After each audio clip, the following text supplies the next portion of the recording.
Olá, bem-vindos a mais uma aula de filosofia. Hoje vamos falar um pouco mais sobre Platão, tá? Entrando nessas concepções sobre política, visões de como seria a melhor organização política, já desde a perspectiva dos pensadores, dos filósofos.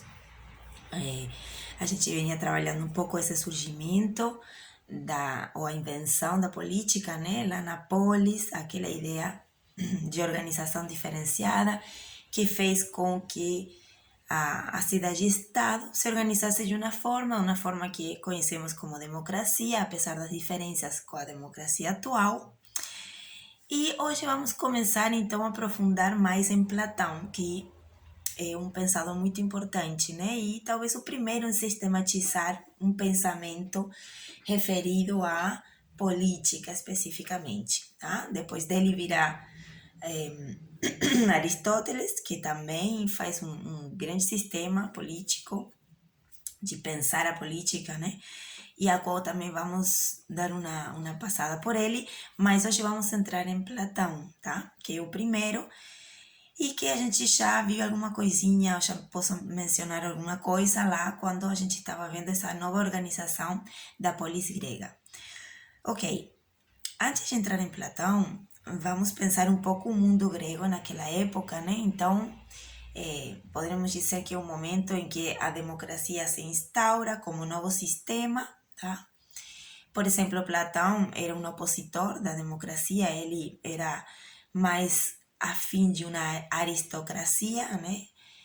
Já vamos chegar lá, eu vou explicar um pouquinho de que se trata, mas é um momento em que está se constituindo essa democracia, há já muita atividade política, né? Assembleia, criação de leis, pensadores, educadores já pensando a educação, como era a melhor forma de gerar ou de educar os políticos, havia toda uma movimentação já, né? A democracia era sistema constituído.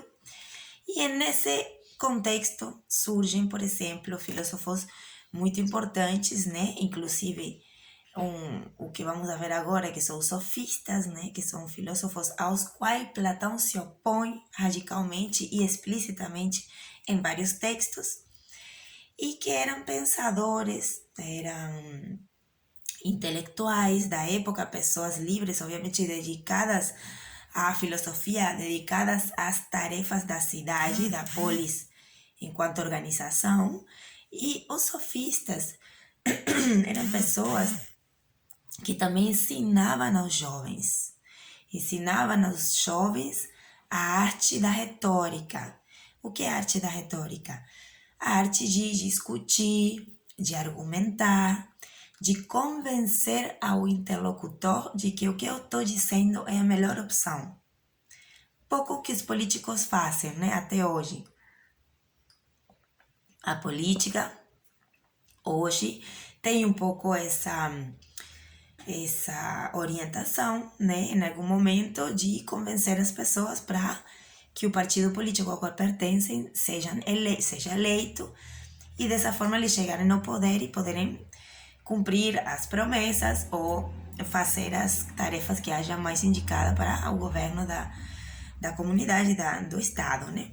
Então, esses sofistas eram pessoas que sabiam disso, sabiam que o que as pessoas precisavam era convencer aos outros, né, das decisões políticas e de votarem nas leis que consideravam adequadas, tá? Então, o que ensinavam aos jovens era essa prática, essa arte da retórica. Falar, argumentar, discursar e argumentar para que aquilo seja aceito pelos outros. Então, aí temos alguns pensadores que eram considerados sofistas, como Georgia, Protágoras. Agora não tenho a lista aqui, se me foram, mas vários pensadores, alguns aparecem nos diálogos platônicos, tá? E o que eles faziam, então, era uma filosofia mais prática, eles ensinavam, né, essa prática aos jovens para eles poderem chegar lá na Assembleia e fazer parte da vida política de uma forma bem sucedida. Para os sofistas, as leis e essa organização política, todo esse sistema do qual a gente está falando, é, para os sofistas, uma criação, uma convenção humana. Os seres humanos, um dia, por conveniência, porque era o melhor a ser feito, ou o melhor caminho, escolheram estar nessa organização, escolheram se organizar desse jeito, criar leis. As leis são também convenção humana, né? Isso é uma visão muito importante, muito diferenciada dos sofistas. Tá? Segundo Protágoras, dos sofistas mais conhecidos, o homem é a medida de todas as coisas. Então a gente está falando de pensadores que não só pensaram a política, né? Mas o que interessa a gente é a política, então vamos ficar nesse campo. Mas eles estão falando o homem é a medida de todas as coisas. O homem é o criador, é o que, através de convenções, através de ações, vai criando essa organização política e as leis que a rigem, tá? Então, veja um certo relativismo ali, né? No pensamento sofista. Se eu crio as leis, se eu crio a ordem social, eu, o ser humano, são as convenções, né? Através do discurso, faladas pelo ser humano que cria isso, então eu posso mudar isso. Eu posso criar outras leis. Eu posso transformar a realidade. Então, há para os sofistas uma importância no sistema, na ordem política, nas leis que a rigem, é uma convenção. O que eu tenho que fazer como político é convencer para que essa convenção que eu acredito seja melhor se mantenha, né? Manter essa ordem, mas também pode ser transformado, também pode vir se transformar. Então, as leis não são uma coisa universal, divina, que todos temos que seguir para sempre. São convenções humanas. Amanhã pode mudar se for melhor para nós, se for mais necessário outro tipo de leis, tá? E para isso não há problema nenhum, segundo a visão sofista. Isso faz parte. É assim que a realidade é assim que a organização política se planteia. Essa concepção, né? Então eles tinham uma vida política muito ativa na cidade, eles educavam os futuros políticos, né? E eles cobravam por isso, eles ganhavam um salário por isso, né? Tinham seus discípulos que financiavam a vida dos sofistas, que, por sua vez, pensavam em organizações melhores, né? Seguindo sempre o fim de justiça, que é para a vida política dos gregos, a justiça é o fim maior, né? O que seja justiça, a gente vai ver em Platão que tem várias possibilidades, mas o objetivo era a justiça, era uma vida organizada, harmoniosa dentro da polis, tá? Onde todo mundo tivesse o que fosse necessário para a sua vida, para a sua supervivência, para uma vida digna, né? Então, a justiça é o objetivo da política na Grécia Antiga. E para os sofistas, essa justiça era alcançada mediante a construção convencional de uma organização e as leis que a rigem por parte dos homens. Organização esta que, como político, vou tentar manter, porque acredito naquela organização, mas tenho que ter claro que também pode mudar. E para mudar essa realidade, eu preciso convencer as outras pessoas que fazem parte da vida política de que aquela mudança é o melhor. E para convencer, então os sofistas planteam a retórica, a arte do convencimento, a arte da persuasão, a arte da argumentação, né? Então, era isso que eles faziam. Eles educavam os jovens para isso que eles acreditavam que era o melhor caminho, certo? Mas surge aí outra figura muito importante no desenvolvimento do pensamento político, filosófico, que se opõe radicalmente aos sofistas.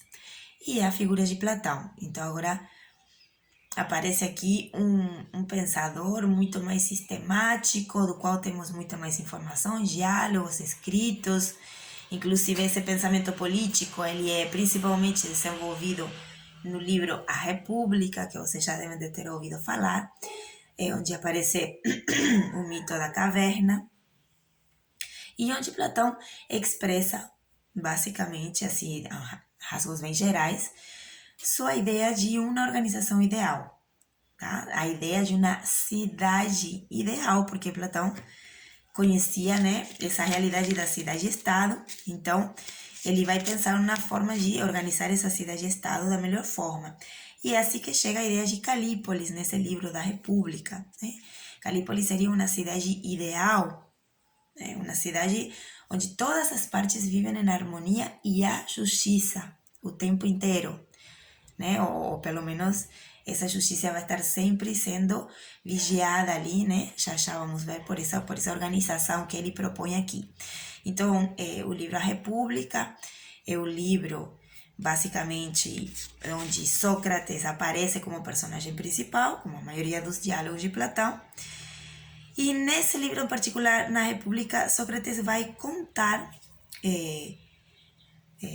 um pouco, né, o que aconteceu quando ele se encontrou com os personagens que vão aparecendo aqui. O primeiro personagem que ele encontra é Céfalo. Tá?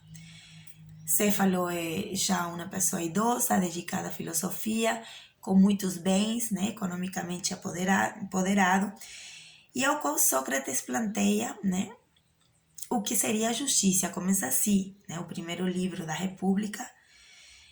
Sócrates chega, né, a esse lugar onde ele tinha sido convidado e encontra Céfalo. E é isso que ele vai contar nesses primeiros livros. Ele conta essa visita a Céfalo, ok? Ele planteia para Céfalo o que é a justiça. E Céfalo, que é uma pessoa que tem um passar econômico bom, diz que a justiça é dar a cada um o que pertence. Ah? Faz uma referência, então, ali a uma propriedade privada, né? E ele acredita que cada um tem alguma coisa que pertence e dar a cada um o que nos pertence seria a justiça. Seria o que Céfalo considera a justiça. E aí começa uma discussão sobre o que é, como sempre, os diálogos, né? Onde Sócrates vai tentando tirar a verdade da pessoa com a qual está discutindo, né, através de perguntas, vai levando o outro a pensar se aquilo que ela está acreditando é realmente verdadeiro ou não. E no caso de Céfalo, ele fala, certo, então, por exemplo, eu tenho um amigo, aí esse amigo, ele me emprestou uma arma de fogo, eu ainda estou com a arma no meu poder, eu tenho que devolver a arma para ele. Ele tá me pedindo a arma, já tem um tempo, mas eu sei que ele está passando um momento muito difícil de depressão, está muito triste. Então, não quero, estou receoso de dar a arma a ele. A arma pertence a ele, é dele. Mas, e ele tá chateado comigo, ele quer que eu devolva a arma. Mas eu tô receosa, porque eu sei da realidade dele. Então, eu não quero dar a arma, acho perigoso dar a arma. Nesse caso, pergunta Sócrates, seria justo dar a arma a ele, mesmo sabendo que talvez com ela ele tire sua própria vida? Entendeu? Então, assim, ele já... Esse é o exercício que a Sócrates faz nesse diálogo. Ele vai perguntando para a pessoa se aquilo que acredita que é justo é realmente justo. Obviamente que ele vai, então, tirando, jogando, de alguma forma, deixando de lado essas concepções de justiça, né? Que ele vai achando que tem algum ponto fraco, alguma coisa que não me faz chegar ao conceito de justiça que para Platão é o objetivo final, né? Ele vai querer definir a justiça, porque para Platão, como vocês sabem, já devem ter visto em outros anos, ele baseia todo o seu sistema político, neste caso, na teoria das ideias, que também aparece aqui através da alegoria da caverna, por exemplo. Então, essa teoria das ideias é o sustento da sua concepção política. Então, o que acontece? Aquela ideia de que como é que posso chamar? Essas justiças que a gente conhece no mundo material, né? Essas concepções de justiça que eu tenho, o que Céfalo falou, por exemplo, que justiça é dar a cada um o que pertence, Vai aparecer também Polemarco, que é um sofista, se não me confundo, Polemarco que é sofista, ou Trasímaco, o próximo, não, acho que é Polemarco. Não, desculpa, Trasímaco que é o sofista, Polemarco não é sofista. São pessoas que aparecem no diálogo, né? Depois de que você falou, sai da discussão, aparece Polemarco, e ele disse que a justiça é fazer o bem para os amigos e fazer o mal para os inimigos, né? Aí Sócrates vai continuar o diálogo, vai mostrar para ele que a justiça é uma coisa positiva, é uma coisa por natureza positiva. Então, não posso dizer que a justiça é fazer o mal aos inimigos, porque é uma coisa negativa. Então, cada ideia de justiça que vai aparecendo, né, que são ideias do mundo material, sensível, então, Platão vai considerar essas ideias não verdadeiras, não a ideia de justiça, não a forma da justiça como forma geral que abarca todas, né? Não, a gente está só falando de ideias materiais da justiça, de aquilo é justo porque eu vi que é justo, né? Ou porque eu sinto que é justo. É do mundo que para Platão não tem validade. O que é válido para ele é chegar ao conceito superior de justiça, a ideia de justiça. Então, todo o livro A República é esse exercício de Sócrates querendo chegar a essa definição. Então, aí aparece Trasímaco, sofista, né? Que como bom sofista, como a gente viu, sofistas têm como ideal a utilidade daquilo. Para que serve a filosofia e a política e a educação? Para ser útil, para que os jovens aprendam rápido a convencer e possam fazer isso lá na política. Então, tem uma utilidade, né? Ali. Então, Trasímaco, como bom sofista, a justiça também tem uma utilidade. E essa utilidade seria para Trasímaco a conveniência do mais forte. Aí, novamente, aparece Sócrates mostrando que isso ali é uma utilidade material, que a justiça não pode ser definida a partir de elementos do mundo do sensível.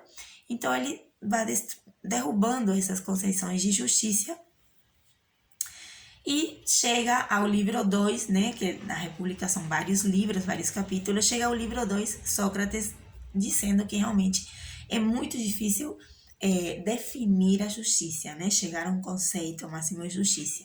Ele aceita. Então aí continua, né, nos seguintes livros a gente vai encontrar diálogos com outros personagens, ele chegando então a uma definição do que seria a justiça. E é ali, é nessa busca do que seria a justiça, né, que Sócrates convida seus interlocutores a pensarem como seria uma cidade ideal. A Calípolis, né, o que a gente está falando anteriormente. Como seria essa cidade ideal? Ali nesse exercício, então, é que vai surgindo as ideias platônicas, né? Que é o que vamos agora a deixar mais claro, e que é a concepção política de Platão. Como Platão enxerga a cidade ideal, a organização ideal. Eu já adiantei para vocês que ele não é a favor da democracia, porque ele já vamos entender inclusive por quê, né? Porque ele acredita que os filósofos são quem devem governar. Então, as pessoas que não são filósofas, eles não estão capacitadas para governar. Então, a democracia, que é o governo de todos, porque todos os homens livres, cidadãos, poderiam participar da política, para Platão não é desejada. Ele acredita que não é todo mundo que pode governar. É uma ideia que a gente pode concordar ou não, mas é a ideia dele. Tá? Ele é parte da base, então, de que não é todo mundo que pode governar, mas apenas os filósofos que estão capacitados, porque eles já conseguem controlar as emoções, conseguem controlar os apetites instintivos mais primários através do uso da razão, que, como a gente sabe, é o que faz a diferença, né, do pensamento filosófico com as outras formas mais, para Platão, inferiores de conhecimento, né? Então, obviamente, que a democracia não é o caminho ideal, mais uma aristocracia. Significa melhores, né? De uma raiz grega significa melhores, e cracia, que significa poder, o poder dos melhores. Que são os melhores, os filósofos. Porque ele faz nessa cidade ideal uma comparação entre o ser humano e a cidade, ok? E que é o que ele diz do ser humano? Bom, ele diz que o ser humano, ele pode ter 3 níveis de alma, né? Ele tem esses 3 níveis, e que à medida que o caminho do filósofo começa a ser percorrido, o filósofo se afasta desses níveis inferiores de alma para chegar a esse nível superior de alma, que é uma alma de ouro, né? Que é a alma racional, e que é a alma que os filósofos desenvolvem mais, e é por isso que eles conhecem o mundo das ideias. Quem já viu o mito da caverna, lembra que o filósofo que sai da caverna, do mundo das ilusões, do mundo das sombras, e vai hacia o mundo das formas, o mundo das ideias, também chamado, mas que não é a mente, né? Um mundo extramental, no qual o filósofo, e através da atividade racional, conhece a verdade, conhece as ideias verdadeiras, as ideias universais, que são a ideia de bem, de justiça, de beleza, né? Através do pensamento, o filósofo conhece o que é justiça, conhece o que é o bem. Então, essa classe dos filósofos tem que ser, na cidade ideal, a classe dominante. São eles que conseguem conter a ira. São eles, os filósofos, através da atividade racional, conseguem não cair nos apetites baixos da alma, né? O desejo, a satisfação imediata, o materialismo, o preconceito, todas essas coisas são superadas pelo pensamento racional do filósofo, e obviamente que são eles que vão poder então controlar, se eles conseguem controlar sua própria alma, né? Eles dentro de si, em si mesmos, com sua alma racional, eles controlam as outras almas, que ele chama de alma emotiva, né? Aqui é mais relacionada com as emoções, e a alma apetitiva do baixo ventre, aqui é mais relacionada com os desejos sexuais e os desejos mais instintivos, ok?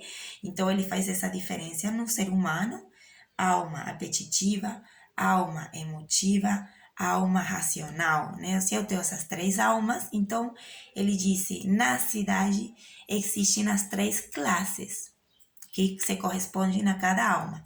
A classe dos governantes, os filósofos, que se corresponde à alma racional. Por baixo dela, porque há uma hierarquia, tá? Por baixo dela, a alma emotiva, que se corresponde com a classe dos militares, tá?